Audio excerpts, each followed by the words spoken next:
Hello and welcome to our webinar, Business Planning for Not-for-Profits.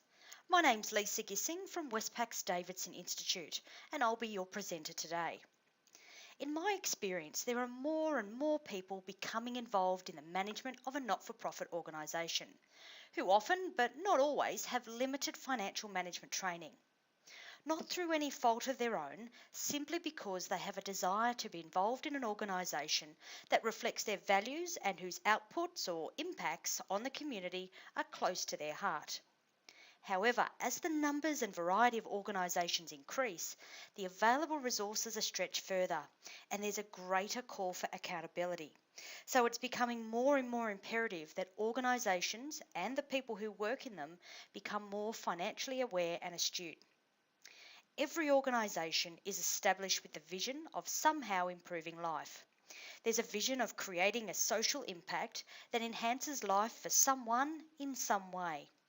It's this vision that attracts resources to the organisation. However, without a plan, that vision or the organisation's mission may not be achieved, which is why we think it's absolutely essential for organisations to have a business plan. So in this webinar, we're going to look at firstly, the benefits of planning. Why should you be planning in the first place? Secondly, we'll have a look at what to include in your business plan. And thirdly, the idea of reviewing your plan on a regular basis. So let's start by looking at the benefits of planning. I'm a firm believer that planning will help us get to where we want to go in a much better shape. Let me give you an example. Think of a GPS in your car. Imagine you have to drive somewhere you've never been before. So you enter in the destination, and what does the GPS do? Well, it will create the most efficient or best route or plan of getting to the destination. And if you make or take a wrong turn, what happens? Well, it will recalculate, won't it, to get you back on track. Your GPS operates very much like a business plan does. You don't have to plan in your organisation, nor do you need to use a GPS. But if you're not planning, it will take you a lot longer potentially to reach your destination or your goals. And you also may have a lot more stress along the way, and typically won't end up in as good a position as if you took the time to do some planning. So planning's about spending some time. First of all, examining your organisation and the environment it operates in. Then forecasting where you'd like to take the organisation, how you're going to do that, and what may happen along the way. Then we're able to make much more considered decisions and have a greater likelihood of achieving our goals. Without a plan, I think we're a little bit like the guy in this picture. We're shooting into unknown open space without any targets or objectives. And really, what's the point of that? It's a waste of resources and our energy. So let's not be like this archer. By spending the time to put in place a plan for your organisation, you stand to gain the following benefits. First of all, it clarifies your key objectives. A key question for any organisation is, what are you trying to achieve? From a business owner's perspective, a common response to that question is, well, I want to make more profit. However, in a not-for-profit setting, there can be lots of different responses. Even within an organisation, there may be many different views on what an organisation is setting out to achieve. That's why in a not-for-profit organisation, it's even more critical to identify the purpose or objectives of the organisation, and in that way ensure everyone is on the same page. A business plan will help you to dig a little deeper and identify clearly what it is that you're looking to achieve, and also too helps to articulate that to other stakeholders. A business plan also helps to clarify the way forward. It helps you plot a pathway and gives you a clearer understanding about things like how long it will take, what resources are required, and the list goes on. This also has the advantage of helping identify when you're getting off track so that you can find your way back to the chosen path a little bit sooner. And finally, a business plan clarifies the key measures of success. Defining what success looks like is incredibly important. So maybe success means doubling the services that you provide to the community, Or maybe it means raising awareness of a particular problem, increasing your community presence to attract more funding, or maybe you want to become self-sustaining. Regardless of what success looks like for you, a business plan helps you to clearly define that success, and it helps you keep on track towards achieving what is really important to your organisation. In the simplest of terms, a business plan answers the who, the what, the where, when, why, and how questions about your organisation. Of course, planning is a journey, not a once-off event. Visually, this is how the planning process looks. As you can see, there are 4 steps to the planning process. Starting with setting your objectives. This part of the process starts with you setting your mission and overall goals for your organisation.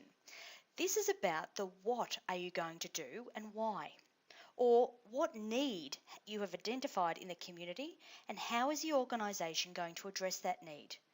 By asking and answering why, it helps to clearly identify the outcomes the organisation is looking to achieve. Secondly, implement tactics.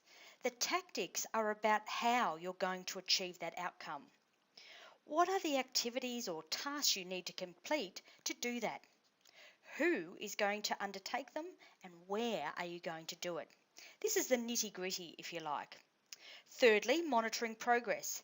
This is an incredibly important part of the process.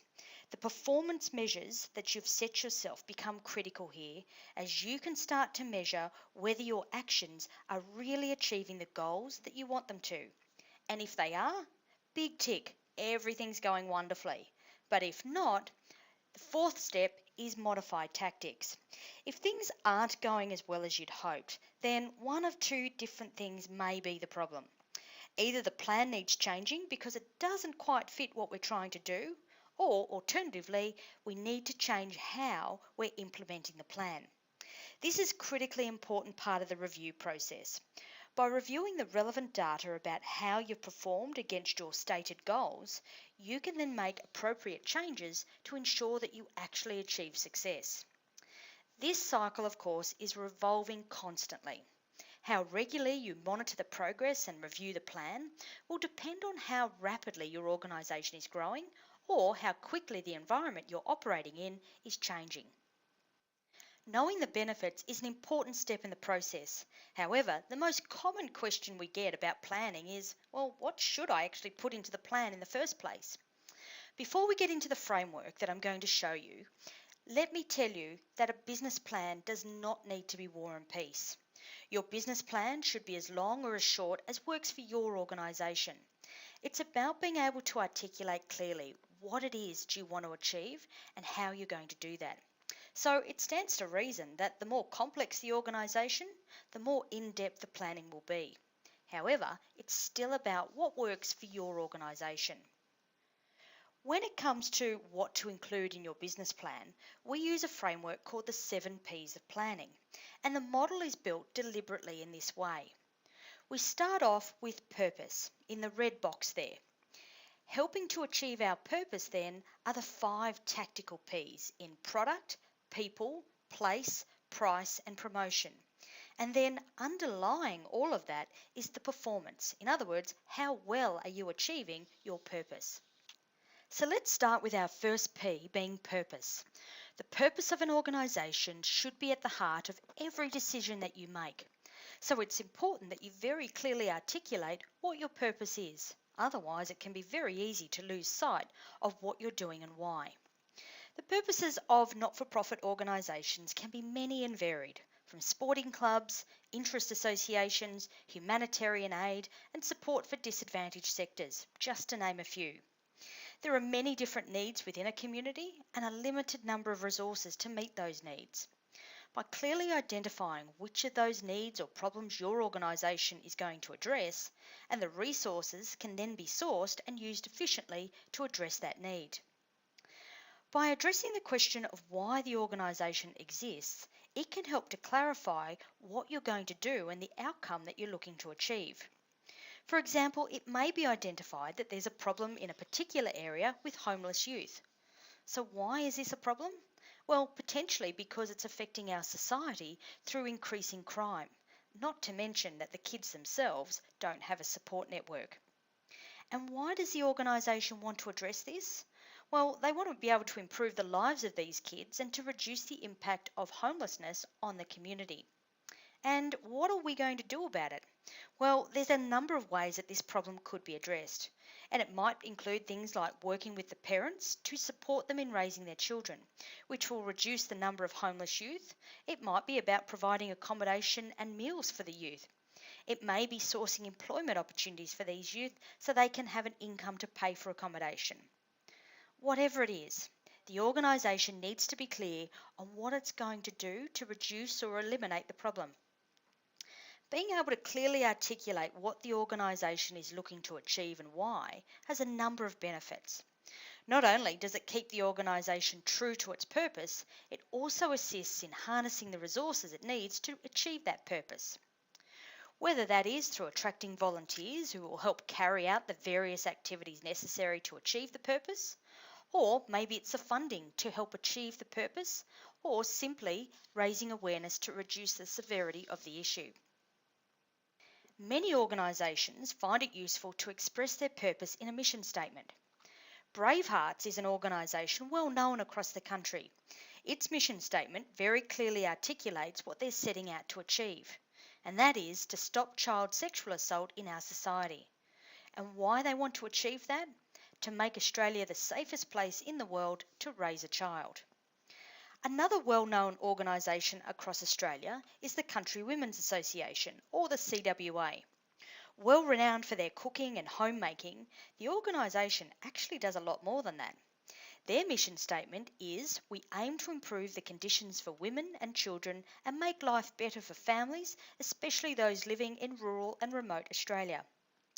While locally that may be about cooking and providing social gatherings, at a national level the CWA plays an important role in lobbying government, improving education and improving health. Whatever the purpose of your organisation, being able to clearly articulate that and the social impact the organisation intends to have is the starting point and focal point for the rest of your plan. Our next P is product, which of course is the goods or services that the organisation provides. Remember that old saying, there's more than one way to skin a cat? It's imperative for organisations to be very clear on what they're going to do to achieve their objective. By trying to be everything to everybody, they can spread themselves too thin and end up not achieving the objective at all. This part of the planning process requires a well-detailed description of the goods or services that will be provided. For example, an organisation whose objective is to assist the long-term unemployed find employment, they could approach this in a number of different ways. For example, they could provide education and training, they could act as an employment agency, they could provide suitable work clothing that people may not be able to afford, or they could establish their own enterprise that employs these people. Whichever way they choose, it needs to be carefully detailed in the business plan. Let's say they choose the first one, to provide education and training. Are they going to physically run the training themselves, or provide funding to people to attend existing training? What sort of training are they going to do? Face-to-face, online? And on what topics? What's the benefit to their recipients in completing the training? The what and the how section of the business plan should cover the technical specifications of what the organisation does, how the organisation intends to produce and distribute the service, and lastly, what the intended benefit to the recipients is. Thinking back to our example of wanting to help the homeless youth, the technical specifications of our product or service might be that it's a weekly 2-hour evening class on speaking, reading and writing English. So how do we produce and distribute the product? Well, the classes will be run by a professional teacher in the local school hall, with all the materials being provided free to the participants. And finally, the customer benefit is that they will improve their English, which will enhance their employability. The next thing to consider in your business plan is the people, or the who if you like. This is about the people that you need to undertake the activities to achieve the organisation's objectives, how much time that they invest, what skills that they have, and how they assist in the process of making the product or service available to the community. When describing people in your business plan, you should ask yourself the following questions. What types of people do you need? How many people do you need? What current skills do you have, and are there any skill gaps? Do you have a development process for your people, for example, a training program? Do you have a succession plan for your people? In other words, where will you get replacements from and how long will it take to train them up? I find a good place to start, even if you're a one-man organisation, is with an organisational chart. This chart will show all the jobs that need to get done. These jobs can then be grouped together to create roles. And from there, you can identify what skills and knowledge are necessary to perform those roles, and then select or develop the right people for those roles and achieve your purpose. In the not-for-profit sector, many organisations have got a mixture of paid and volunteer roles. The volunteer roles really should be treated the same as paid roles, in the sense that there should be a description of the duties of the role, the knowledge and skills necessary to perform the role, how you will develop the people to excel in the role, and how you intend to replace that person should they leave. Now, this last consideration, succession planning, is crucial, particularly if you have some highly skilled volunteers. There's a chance that those skills may no longer be available in a volunteer capacity, and you may need to replace them with a paid employee if the skills are critical for the organisation to achieve their objective. Having a clearly articulated people as part of your business plan helps to ensure that you have the people in place to give the organisation its best chance of achieving its purpose. The next thing to consider in your business plan is your place or where. The where question is twofold. Firstly, it's about the geographic area of your beneficiaries. Are you going to make your product or service available to a large geographic area, such as Australia-wide, or specifically to a region or township? This will depend on the product or service that you're providing, but also too on the resources that you have available to distribute the product or service. Secondly, it's about those resources that you have to distribute the product or service. It may be a physical location, such as a halfway house, or maybe a virtual location or website. When describing place in your business plans, you should ask yourself questions like these. First of all, how do you get your product or service to the community? Maybe it's a shop front or a website. In our example earlier, maybe it's a classroom of some form. What physical attributes does the property require you to perform the service? The classroom, for instance, may need features such as seating, lighting, a whiteboard, etc. Is it easily accessible by your beneficiaries? How much does it cost? Is there any room for growth? And how does your place support you in achieving your purpose? Our next P is price. In any not-for-profit organisation, there's a number of price considerations that need to be addressed in your business plan. Firstly, what's the price or cost to you to deliver the product or service? There are two types of costs associated with delivering your product or service. Firstly, there are costs directly incurred through the provision of your service.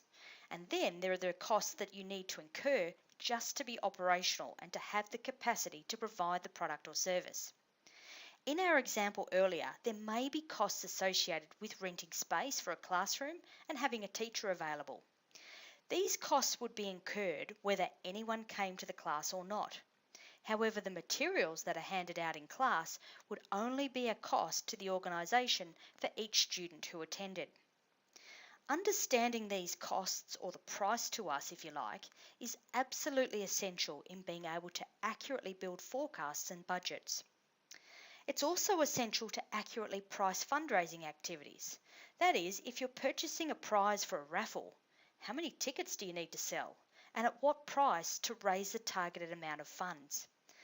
Even if you've got a donated prize, you really don't want to devalue that prize by selling tickets too cheaply, or by not raising enough to justify using the goodwill that made that prize available to you.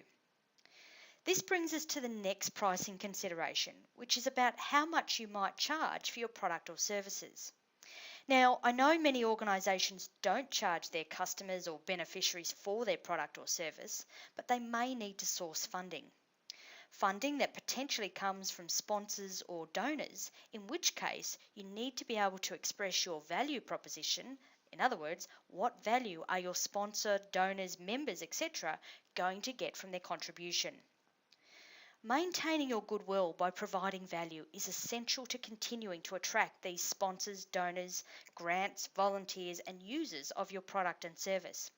Without each of these stakeholders in your organisation, the organisation is going to potentially struggle to achieve its purpose and make the social impact they set out to do.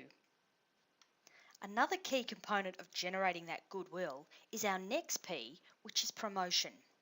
Promotion for a not-for-profit organisation is about how you connect with the community and create the goodwill that's going to attract funding, people and volunteers, and users and beneficiaries. When describing promotion in your business plan, ask yourself questions like these. How do your customers or beneficiaries know you exist and what you can do for them? How do your donors, sponsors, grant givers find you? What form of advertising gives you the best return on investment? Are they letterbox drops, billboards, newspaper? What works for your organisation? How does the public perceive you? Do you have a recognisable brand? And does your current advertising or marketing reach your desired target audience? The final P is one that encompasses everything, and that is performance. By measuring your performance, you can see whether or not you've achieved what you set out to achieve. Looking back to your purpose, what social impact have you achieved? How has your community benefited? Your product, how efficiently have you been able to provide your product or service? What are the usage rates? Is it helping to achieve your purpose? Your people, how efficiently are your people performing? By having job descriptions and KPIs for both your paid and volunteer positions enables us to measure how effectively you're using this resource. Now, these are just a couple of examples. Some of the other things you need to think about and address in your business plan are things like, what are the measurements that truly indicate whether we're achieving our purpose? And how do you measure that simply but effectively? For instance, in the example that we've been looking at throughout this presentation, one of the things they might measure is class attendance as an indicator of whether their promotion has been successful in attracting students. However, an overall indicator of whether they've been successful in achieving their goals might be a reduced unemployment rate in the sector that they're targeting. You know what? There are many measurements that could be implemented, but the key is to make sure that you don't get too bogged down with measuring outputs and outcomes, that they meaningfully display what you have achieved. The 7 Ps of planning is a toolkit for putting a plan together. If you wanted to, you could add more and more things to the plan. But these 7 Ps give you a simple way of identifying what's important to the organisation in achieving its goals. But a business plan is not something that is written once and lasts forever. It needs to be reviewed for the simple reason the environment is always changing. So the logical next step is to develop a process of review for your business plan as a simple way of checking if it's still relevant given the current circumstances. Our 4-step process that we looked at earlier on in this presentation is also a great way to review your plan on a regular basis.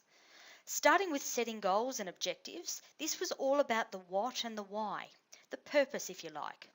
What are you looking to achieve and why are you looking to achieve it? Moving then to implementing tactics and tasks. In here you want to know how you're going to achieve what you want to achieve. Who do you need to help us and where are you going to do it? It's the product, the people, the place, the price and the promotion. Moving then to monitor performance. In here, you ask the question, did you make it? Are you on track? And if not, what do you need to change or modify to get us back on track? And as you can see, it's a continual process. Your business plan should be a living document, not something that you do once and last forever. In summary, we looked at the benefits of planning. Your organisation's business plan helps to clarify your objectives, the way forward, and the key measures of success for your organisation. We then showed you the 7 Ps of planning framework, which help answer the question of what to include in the business plan. Our 7 Ps of planning were purpose, product, people, place, price, promotion, and finally performance. Then we looked at reviewing your plan. Knowing that your business plan is a living document, it needs to be reviewed on a regular basis as a simple way of checking that it's still relevant given your current environment. We'd like to thank you now for listening to this webinar on business planning for not-for-profits. We trust that you found the information useful, and we wish you now every success in building and reviewing your business plan in your organisation.